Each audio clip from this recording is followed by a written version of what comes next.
But it's not allowing you to project anything but PowerPoint. What The about PowerPoint I'm going to project. Yeah.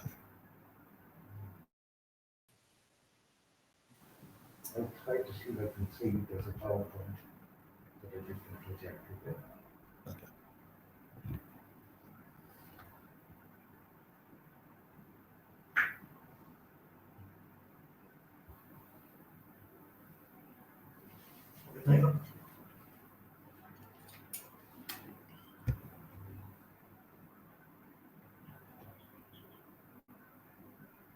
We are live. You can take it away. Where's everybody?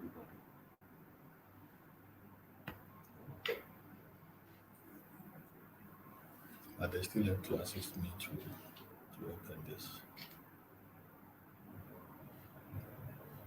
Ephraim, can you confirm that you can hear me? Yeah, I can hear you.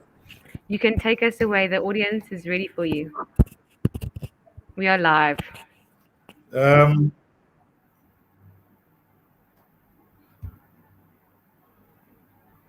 Yeah, but it doesn't allow me to project my presentation now.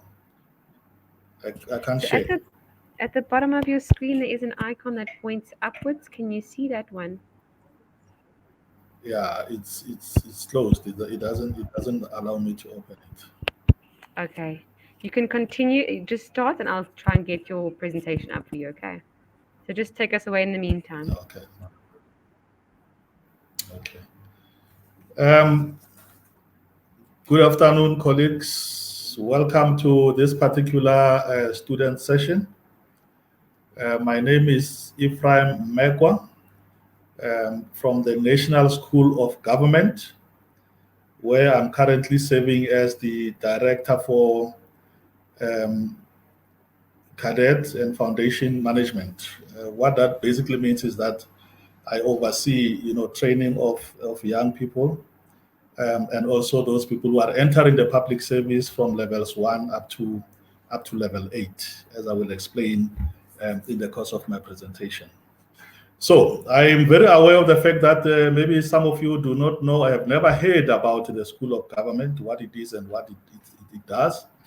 The School of Government is a Schedule 1 department, which means it's a national department based in Pretoria. We draw our mandate from the Public Service Act, which makes us, it dedicates us as a specialized training institution for public servants.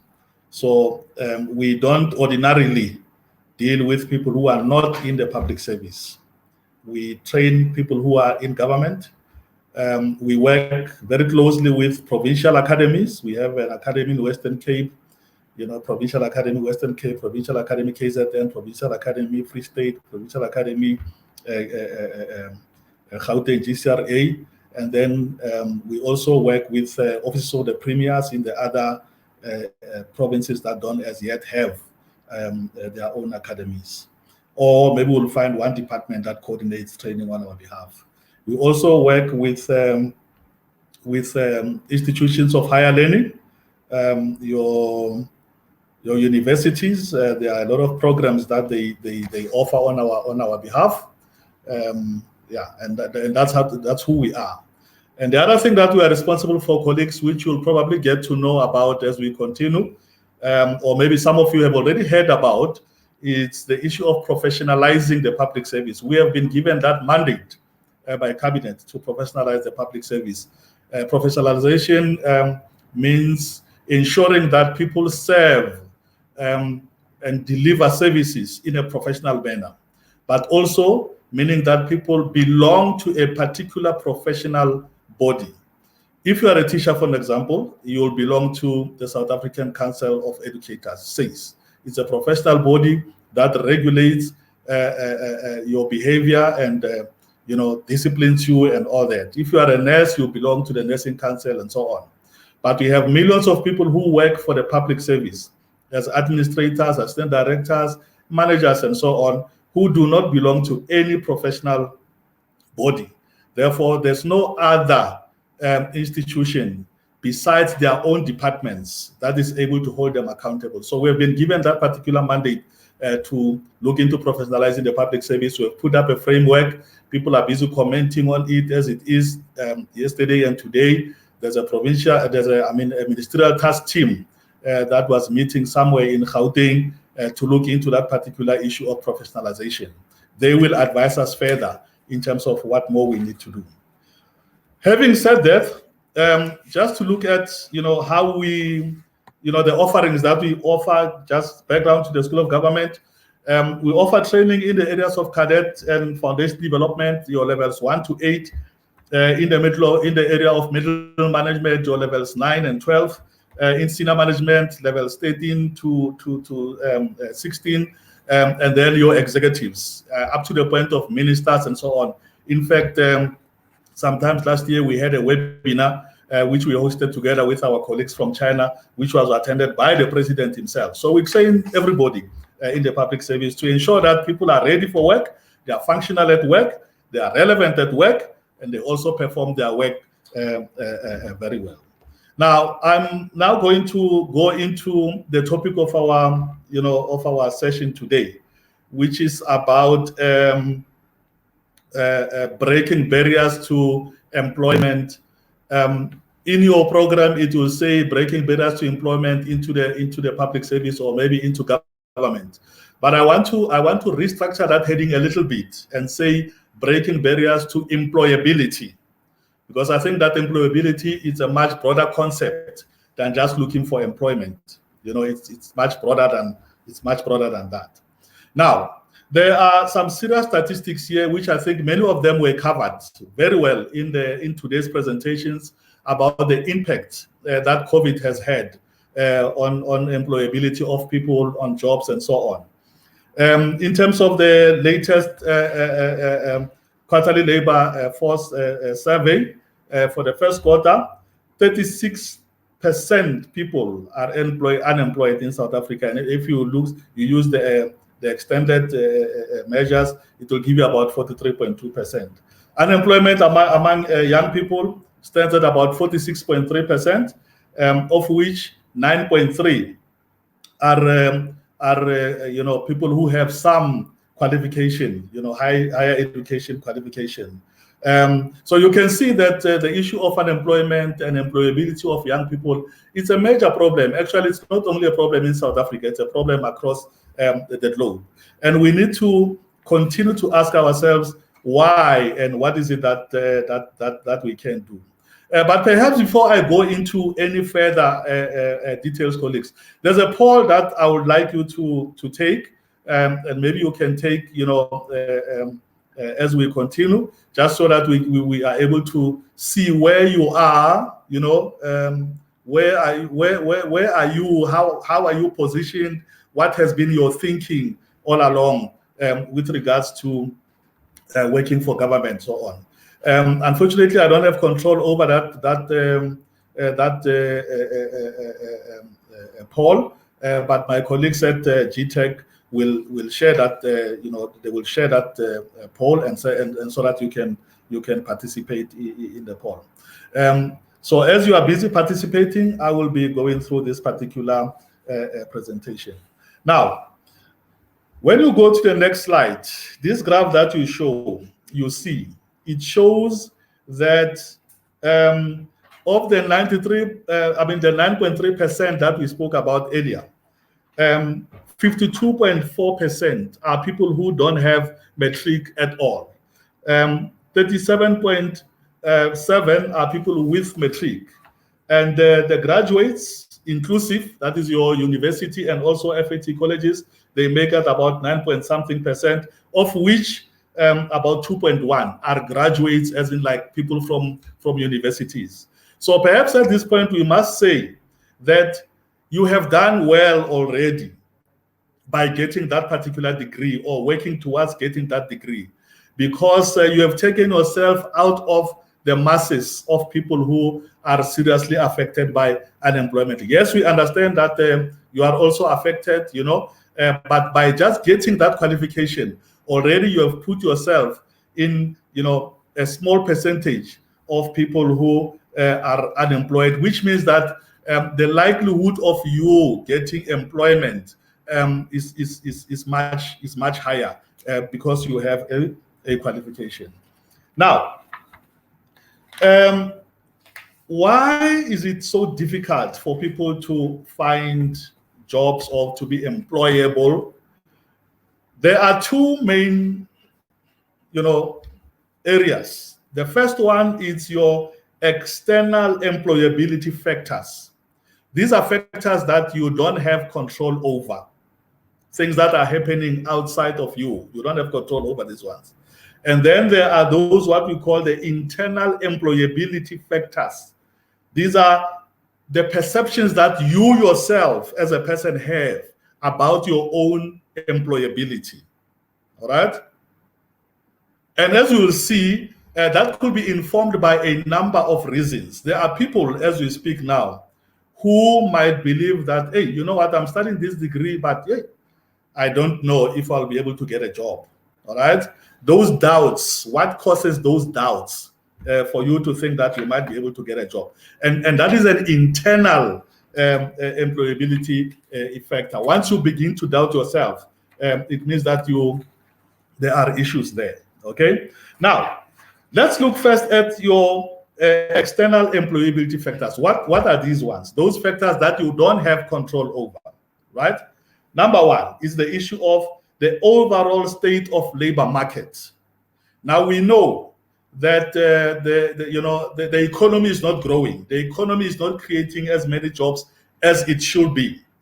The public sector is affected the same way the private sector is affected.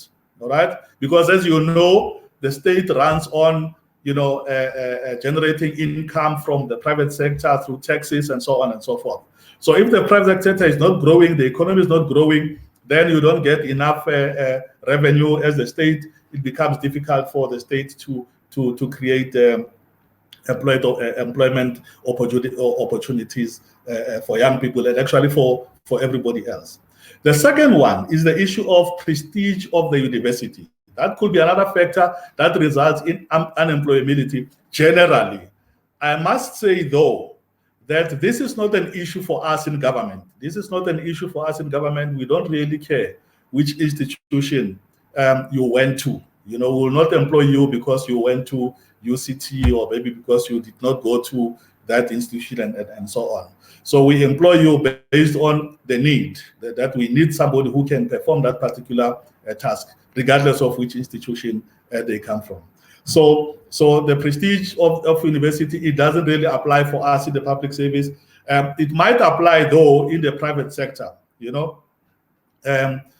where people might, think that graduates from certain universities have got better quality education as compared to others. That's not an issue for us in government, and therefore I'm not going to waste too much time on that one. The third one is the issue of demand for the degree subject. What is it that you are studying at university? Do we have oversupply of that particular degree? Because if that is the case, then we have a bit of a problem.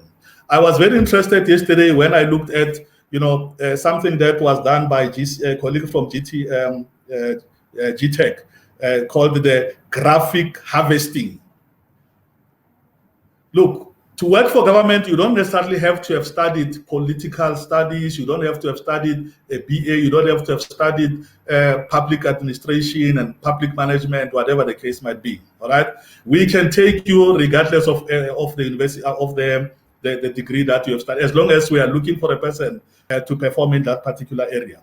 Like I'm saying, for an example, I looked at somebody here who was doing the graphic harvesting yesterday and presented very nice graphics based on the presentations that were made. I think as a school of government, that's an area that we might actually be interested. I mean, we might be looking for somebody who has got that skill, because we produce a lot of learning materials, and therefore we might look for somebody who's able to do that kind of a task. Now, and then when we move to the next page, which is what we call your internal employability factors. Can you please just move to this slide? Your internal employability, the perceptions that you have about your own employability. Here are the questions that I ask. The issue of knowledge. What do you know? And when I ask, what do you know? I'm not necessarily asking about what have you studied. I'm asking, what do you know about this world that we live in and all the challenges that we face? What do you know about how government works? How do you know about how procurement is done of goods and services in government? If you are going to look at maximizing your own employability potential, not only through employment, but also perhaps doing through business with government. Do you know, for example, how government procure its goods and services? Are you able to read a tender advert and so on and so forth, right? The skills, what skills do you have?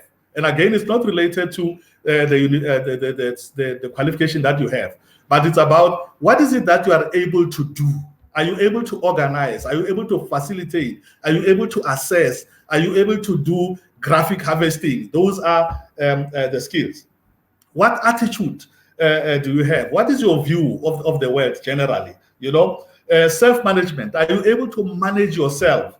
Are you able to manage your own emotions and the emotions of other people? How well do you work in a team environment, and so on and so forth, right? The self-efficacy issue. What is your level of confidence with yourself and what you are able to do? Now, when you look in the same slides, just next to there, I have put there what we call the generic employability skills. Your teamwork, your problem solving, your self-motivation, and so on. All these are skills that you must have additional to your qualification, all right? Some of them you will learn through your qualification. Some of them you will learn by participating in other extracurricular activities, right? Taking up a job and so on and so forth. We'll come back to those kinds of issues a little bit later. Let's go to the next slide because I want to show you how these things contribute to your employability. There's a model here that is suggested by Poole and these are lecturers at some university. I think it's in England, the University of Central Lancaster.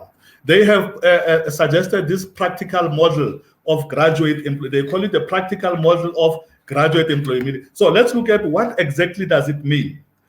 For you to be employable in the public service and also perhaps in the private sector, the whole issue of career development. How do you develop your career? All right. I was saying to one guy who's studying finance at some university, he's doing financial planning.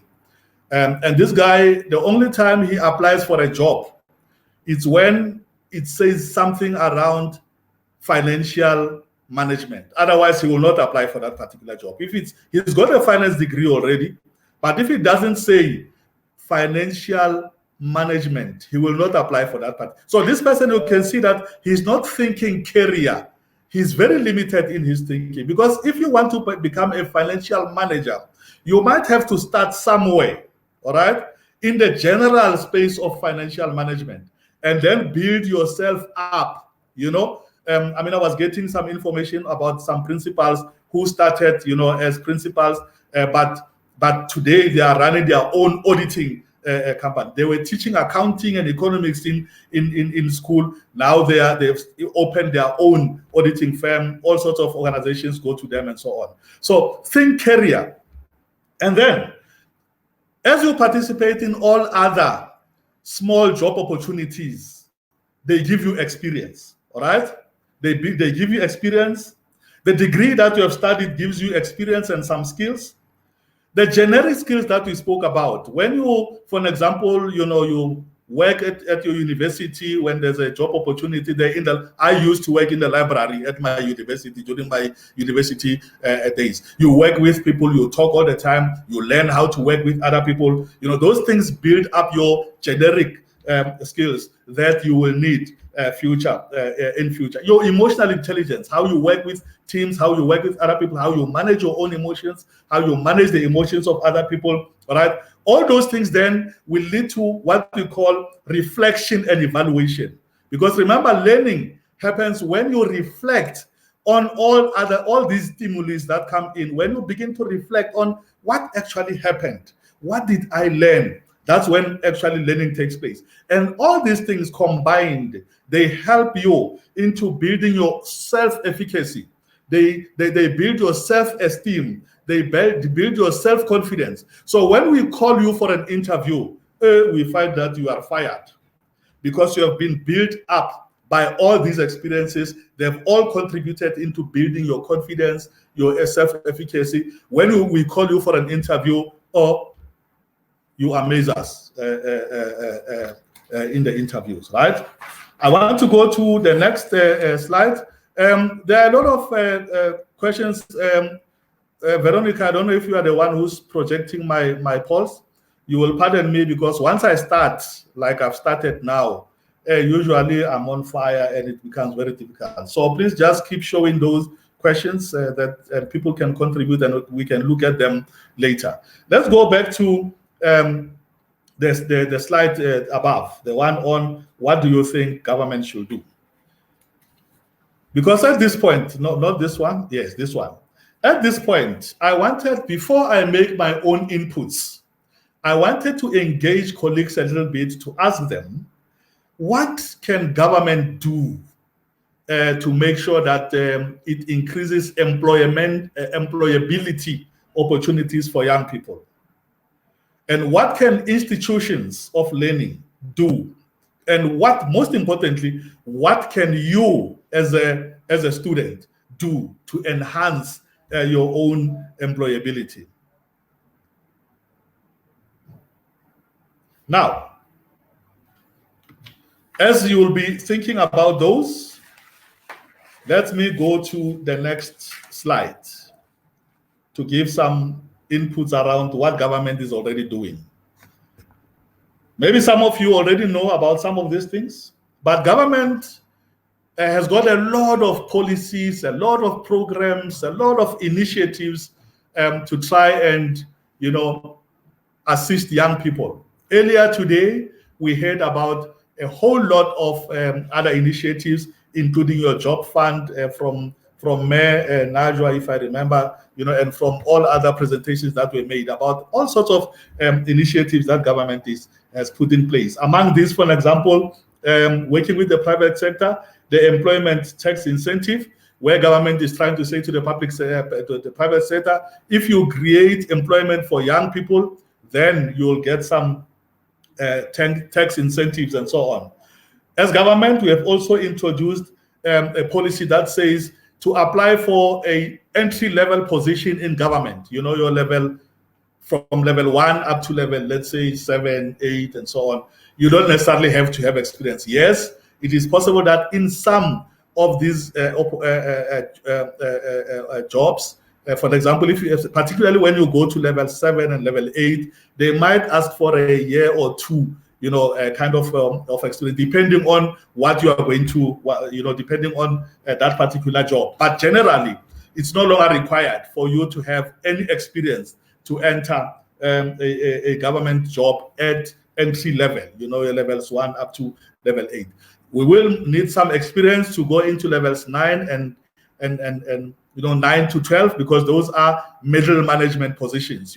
Levels 9 is assistant directors, level 10 assistant directors, level 11 deputy directors, level 12 deputy directors, going into level 13 senior management, your directors and so on. There you will need experience, but for all the rest from from level 8 going down, you don't need any particular experience unless it's that particular job requires some level of experience, in which case it will be stated in the advert that we need that experience. We will not say we want experience, and we will not say that we don't want experience, and then when you submit your CV or when we call you for interviews, then we ask you about experience, because we will not have stated it as a requirement. In government, we never ask you about anything that we never stated as a requirement. We always put very clearly all our requirements, and that's what guides us. We are open, we are transparent in the name of Employability principles. We tell you how much you are going to earn, and you have to make a decision about that. We have policies and programs that support procurement of goods and services from young people. So if you are looking for employability opportunities within government, but not necessarily working for government, you've got to understand how we procure goods and services and so on. And government is very biased towards supporting small businesses that are owned by young people and so on. And a presentation was made earlier by other colleagues, So you need to be very in touch and very close with your organizations like your NYDA, your CEDA and so on, because sometimes in order for you to get some grants to take your business forward, they might require that there's a certain course that you must do with them, which is free, which you do with them as a requirement, but they offer it for free. All right, if it becomes maybe a condition for them to fund you. Other programs that we are rolling out as government, your internship program. We bring in a lot of young people through the internship program. I think over the last 5 years, we have brought in over 100,000, close to 140,000 young people through internships. I must admit that it's not all of them who end up finding permanent employment in government, but it's an opportunity to bring you in, because once you are in, you will learn how the system works. I think that it makes it better for you to be able to find permanent employment, because now you are within, you understand how it works and so on. It is very important that when you see, if you are still in university, if you see an advert for interns, take a chance, apply for that position. These days, I can tell you that it's increasingly the main way almost through which people are able to get into the system, because when you are into the system, then you understand the system. When questions are asked about how certain things are done and so on, it becomes easier for you to respond to those particular questions. Don't ignore internships. Apply for internships. It's a very great way. And by the way, once you are in, we will give you some training also that will help you to strengthen and deepen your understanding of the public service. We have programs like your EPWP projects. People think that EPWP is about the yellow uniformed colleagues that we normally see sitting under in shades all the time. Those people are not very famous for doing much work. Every time you see the EPWP colleagues, they are in their yellow uniform, and they are probably having tea under the tree and so on. But there are a lot of programs under the EPWP, some of which could be helpful for you as a student. So find out information about these things and get yourself involved, because they help you to build that experience that you need. They help you to learn to work with other people and to build all those generic employability skills that we spoke about earlier. It's through participating in all these programs. The Table 1 million, it was talked about earlier today through the Harambee Youth Employment Accelerator, run by the provincial office, the provincial Gauteng provincial government. These things are on the internet. You search them, you find them, you register for free, you get in touch with them, and they might be able to place you or at least refer you, to certain job opportunities. Very nice, all right? I've already spoken about the issue of the internships. Very interesting, recently, the Presidential Youth Employment Initiative, over this COVID period, I'm learning that over just about 320,000 teacher assistants were placed in schools. And if you have a degree already, some qualification, you probably would have gotten a nod, because here we want people who will be able to support the teachers, to support them, with helping the teachers to learn. And you might even discover while you are supporting these learners that, hey, actually I have a colleague, my colleague is teaching. Maybe you're not aware that actually you are a very good teacher, but as you assist them, you get inspired. When I went to varsity, initially I thought I was going to study law. As you can hear, I'm very talkative. I speak a lot. I thought I was going to be a lawyer. But then somehow I got a job, as a teacher, and I started teaching, and I fell in love with teaching. And then I ended up pursuing that as a career. Today, I'm in that space, of education and development of people, human resource development and so on. I'm in that space, because of being inspired. So when you take up these opportunities, you might just realize that, I didn't know that I'm such a good teacher, actually, and there are more of these programs coming, colleagues, right? Keep in touch with your organizations like your presidential youth initiative. When you see an advert calling for people, just make sure that it's authentic, because there's also a lot of scams out there, people who go out advertising in the name of government, advertising things that don't exist. Make sure that you verify before you send your CV, any personal information to these particular adverts. Verify, check, confirm. Look, the things that could give you a clue is things like your email address. I mean, all government departments have email addresses. Now, when somebody says I'm a government department, but they give you an email, a Gmail address, you become a little bit skeptical, right? When they say they are advertising a position and they say you must call, but they give you a cell phone number, you must become a little bit skeptical. They call you for an interview, you go to a building that looks very scary, not a lot of people though, become very, very suspicious, right? Miss those kind of opportunities, miss them, because otherwise you might find yourself in trouble. But it is important, I spoke about the issue of knowledge. It's important that you know about these things, colleagues. Let's go to the next slide about what is it that the institutions are doing. And it is very possible that they are already doing a lot. Institutions are already doing a lot in this particular area. But the issue of the curriculum, making sure that the curriculum offers the learners what is it that is actually going to assist them to find employment. Try to do away, or minimize at least offering programs that are oversubscribed, where there are just too many people and there's too many people who are being produced then, because then the opportunities might be very limited. Use the technologies that people are most likely going to find in the place of employment. Use your properly qualified lecturers to make sure that they really do give quality education, because that also goes back to linking to the issue that we spoke about earlier about the institution itself, because what also gives credibility is about the quality of the lecturers that are there, the quality of the teaching that goes in there. The institutions might also provide you with some learning experiences. I've told you already that I used to work in a library at Wits University there at William Cullen in the Africana Library. I used to capture some data there, historical papers, to make a little bit of money for myself, but to also learn. I learned how to use a computer from that particular, capturing of historical papers at William Cullen Library. So take up those opportunities. They are very helpful to build up your own experience and so on. Yes, that's where I started capturing those. But today, this is where I am, colleagues, right? So take up those opportunities. But universities must also be interested in the employability of their own graduates, and I think that I've seen some studies from University of Cape Town, University of Free State, UNISA. They track their students to see where are they, what are they doing, and so on, so that they are able to offer programs that are relevant. Okay, now let's go to what you should do. And this is where I'm going to spend a little bit of time. What should you do? Can we move to the next slide, Veronica? You see this guy here.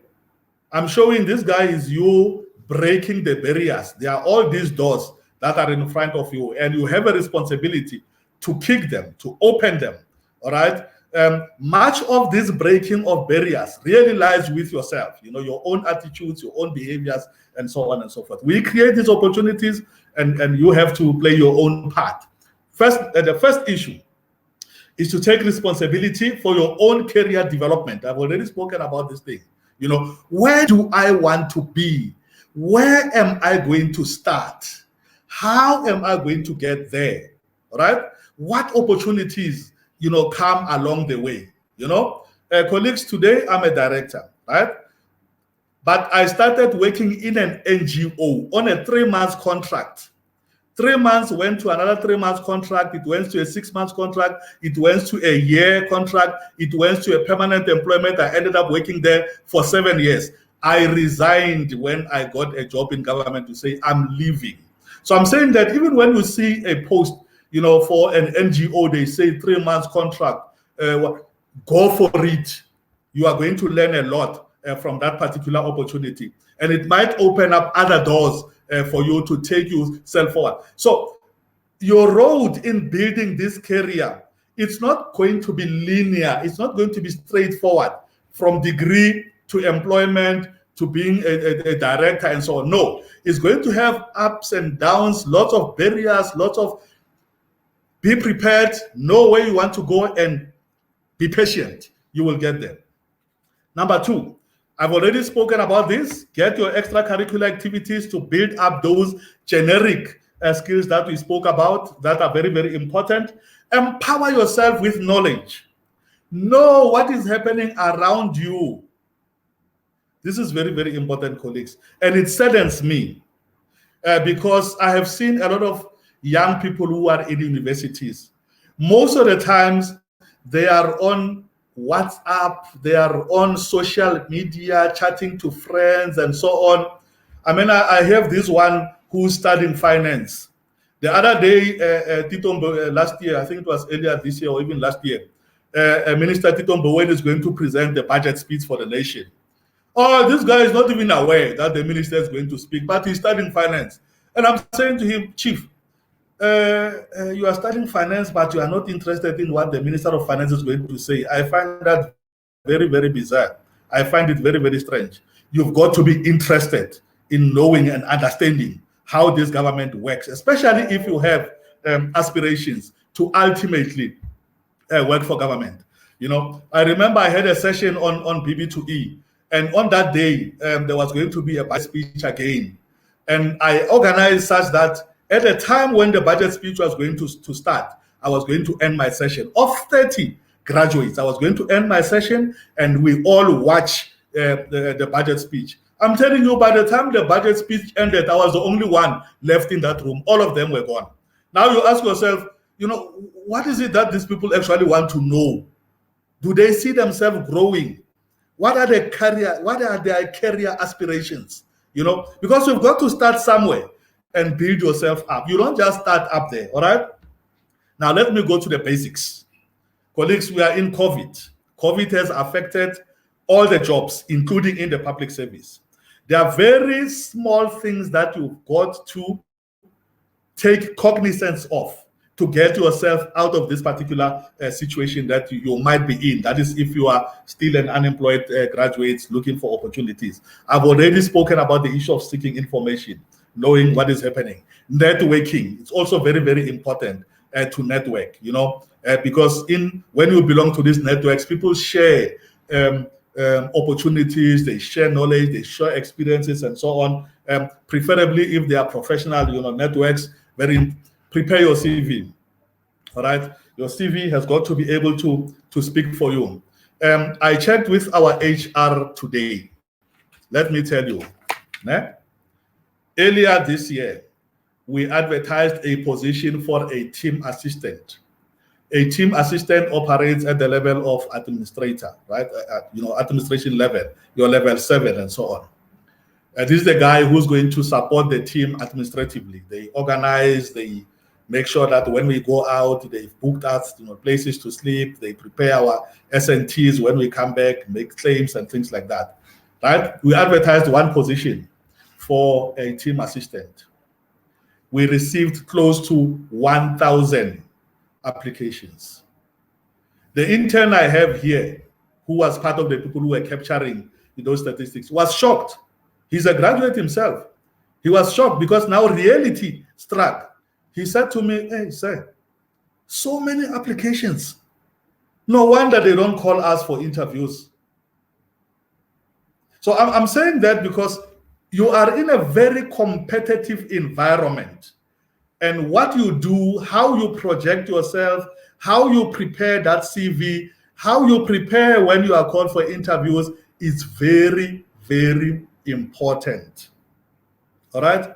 Now, different institutions prepare learners, students, they show them how to put up a CV and things like that. But when you have participated in all those learning opportunities that we spoke about earlier, they help to strengthen your CV. So even if we are not going to put, experience as a requirement, but if your CV shows that while you were at university, you were not just,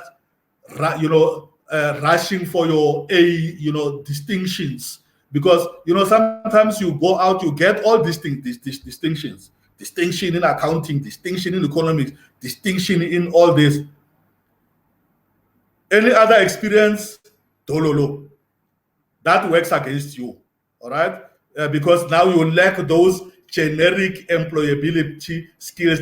So as you achieve those distinctions alongside, take up other things. Even the employer can see that, oh, this one is a very brilliant student. They get their distinctions, but they also are able to do other things additional. I know of somebody who straight from university, she was studying logistics, straight from university, went into a permanent job in Santen. But it was things that she was doing when she was still a student. At university, she was your average 50, 54, those Matota score where you just pass to get to the next degree, right? She was your 50s, your 54s, and so on. But she was doing a lot of work outside. During weekends, she was working, doing all sorts of things. And she learned later that the employer preferred her, and this is a private company.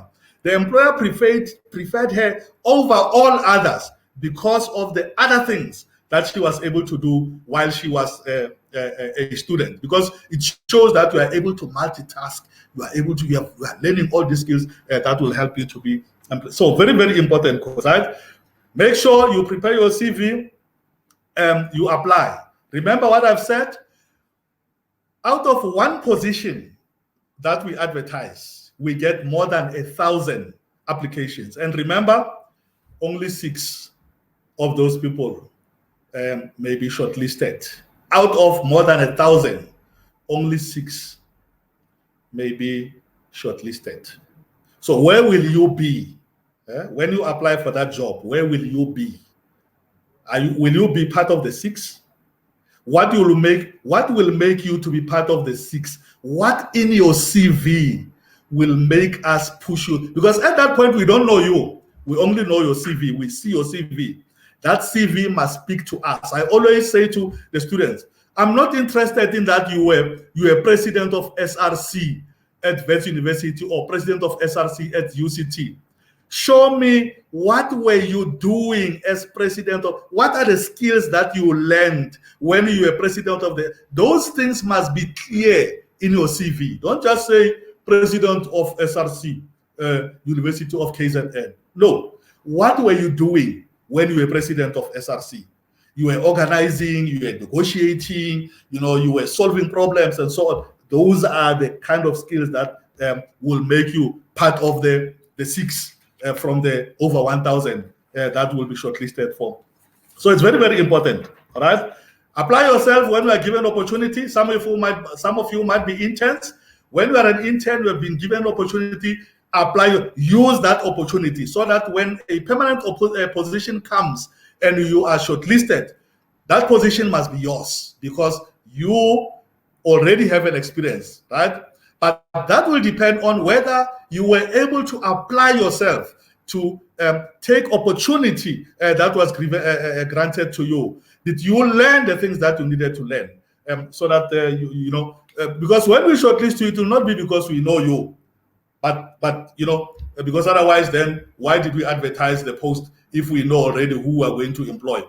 All right. When we advertise a position in newspapers, in the website, everybody has got an opportunity. Everybody has got a chance. So you've got to be able to put yourself in that particular chance. All right. Open up to other possibilities. Don't just look for work in government, but look for work elsewhere. But don't lose focus in terms of the career where you want to be. I've already given a bit of background in terms of the route that I have traveled myself. At some point, I had to take a salary cut of 4,000 rands. When I left that NGO and got into government, I took a salary cut of 4,000 rands. But it's because I was looking at the bigger picture. Government is much bigger than that NGO. I'm able to grow in government. Today, I'm a director.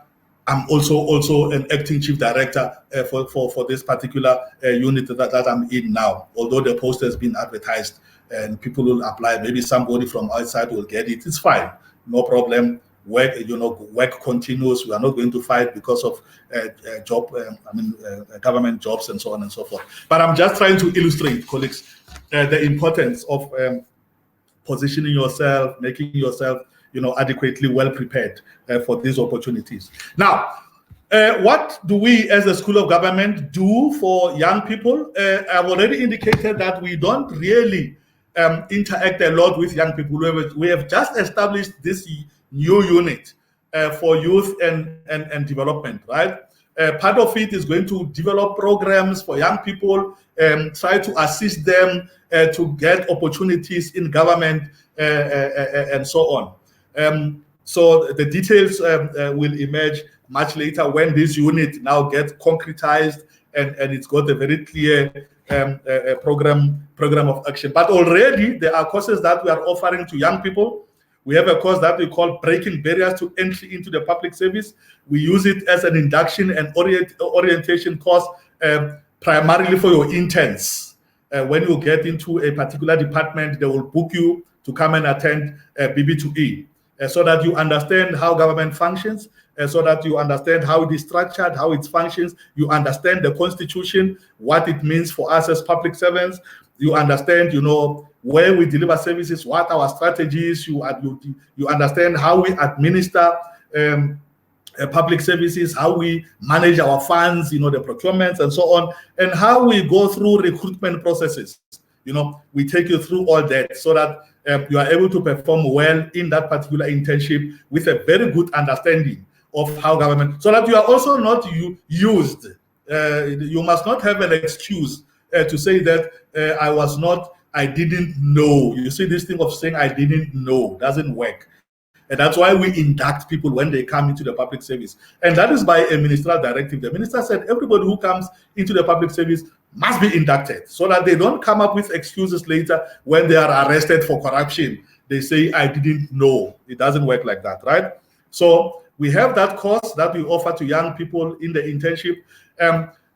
Occasionally, we do bring in unemployed graduates to participate in this course if we are able to find somebody who can pay for them. Remember, we are a school. We are a department, but we are also a school. We don't offer our services for free.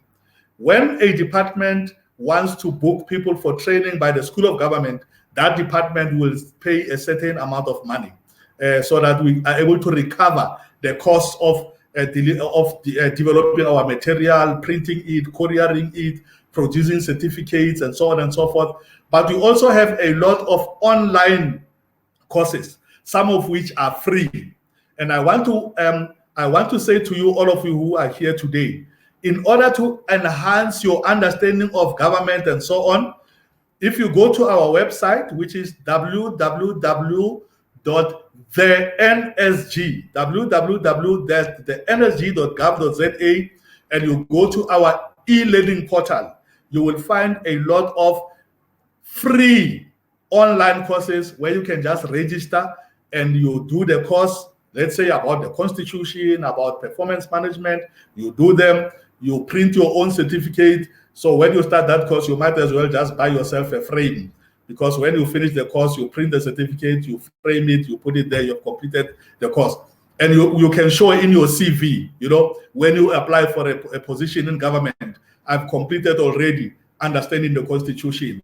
I've completed managing performance. I've completed this and that and that and that. These are courses that are free that you can take up, colleagues. Now, and then also now we are coming up with a new program for the interns also, which we are calling the cadet program. It's going to be an 18-month long program. This one is going to be almost exclusively for your interns, except for one module, which we think that we might be able to offer to other unemployed graduates if we are able to find somebody who can assist us to cover their costs. And we call that personal mastery.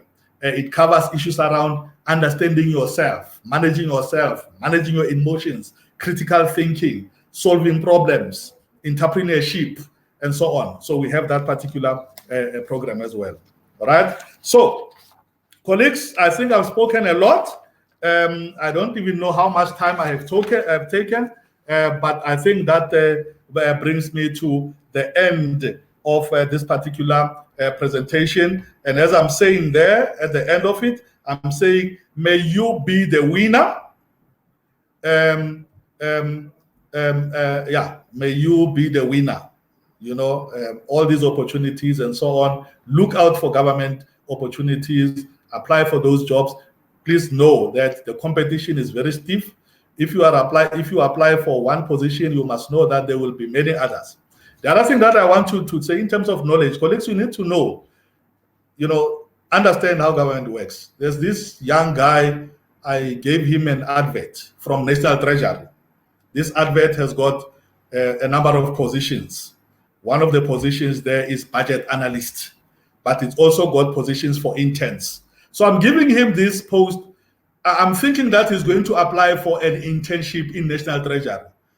This guy goes and applies for budget analyst, but he doesn't have any experience. He goes and applies for budget analyst.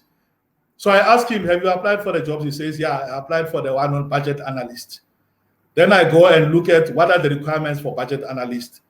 3 years experience required. And it's an internal position. I said to him, Chief, are you aware that you need 3 years for that particular position? And also that it's an intern. He says, no, actually, I didn't read the thing. I mean, really, colleagues, we can't be making such errors when we are graduates and we are looking for employment opportunities, all right? So we've got to be on the lookout for things. You can apply fresh from university. Whether you have a PhD or not, you apply for a director position in government.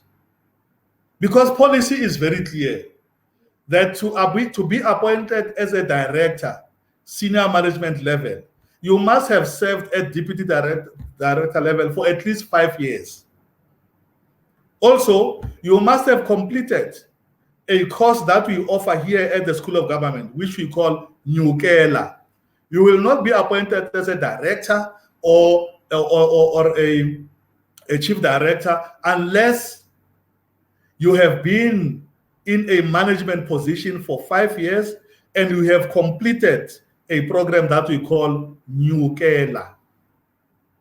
So if you're applying for any post in senior management director, maybe because you have a PhD and so on, I'm sure that you'll probably be just wasting your own time if you have not done all these requirements that I'm talking about. So these are some of the things that you need to know, you need to be aware of. And all these things, colleagues, are done in the spirit of trying to professionalize the public service, right? Making sure that people who are employed in the public service are people who understand how it works and are able to do the right things.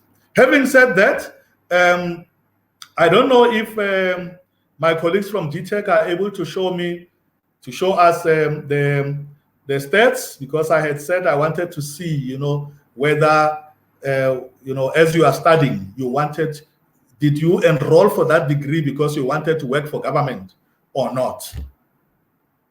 Have you considered working for government? Do you have all the necessary skills? We have put up a poll.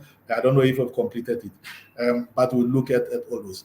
Colleagues, I'm not afraid to give you my contact details. If you need any information, any clarity thing, you are more than welcome to email me at ephraim.mekwa@the-nsg.gov.za.